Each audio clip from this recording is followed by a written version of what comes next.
jote dursa Oromoo jabsu Islaama balleessu tokkummaa bashoota hiddaan gadhaabsu isa kana ibsa yeroo fiin of labsu silaa kana ture kan qabatee ka'e osoo bakkan ga'e ofi biyyee ta'e garuu yaadni isaa yoom duuba deebi'e tarsiimoo qajeelaa Minilikiif ta'e dhagaan cabsan jechuun itti da'e goobanaa qabachuun lafaa nutti ka'e yoom nutti hambisan maal nu qusatan gabaatti baasaniiti lammii gurguratan kaaniif talaa wajjin harka fuudhaa laatan sanyii wal makuunis balleessuuf hojjetan falaasama istaanaa maal nurraa hambifatan seexaana mummaadha mulquun nurraa gatan gonkuu hin dagadhu gochaa hamaa sana garjabeenya badaa nurra ta'isan keessaa lola'aan olee fi kan calankoo sana bara harmaaf harkise nu murame san godaannisni dhiigee fayyuu dides kana hubadhaa lammii koo ijoon dubbis kana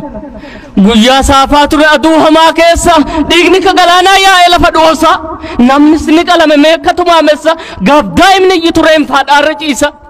gocha garjabeenyaa qaama suukanneessa kana dhoksaa malee raawwatan bilisan ajab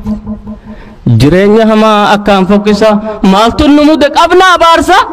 akkuma kaanii nuti sawaasa eessaa nu fide sanjii firaasa qoor-qalbiis taanaan yoom hafne tasa Afrikaa kibbaati fakkeenyi isa Oromoo ta'uun balfamee tasa baqachuutti ka lammii qomoosa sammuu na tuqe gocha akka malee waan dagatamu madaagar malee huubumaa wajjin kan jette saree nuuf hin dalagu hubadhaa malee hin nyaannu suuba qulqulluu malee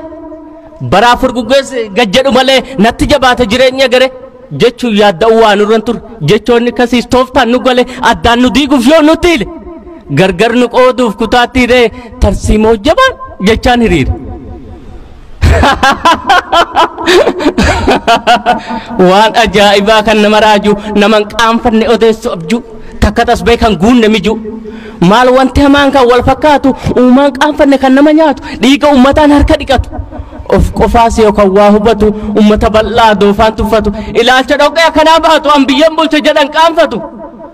darabeen kanaas erga as bahee kan duraa caalaahu adduma ta'e karoora duraatti qabxii da'ee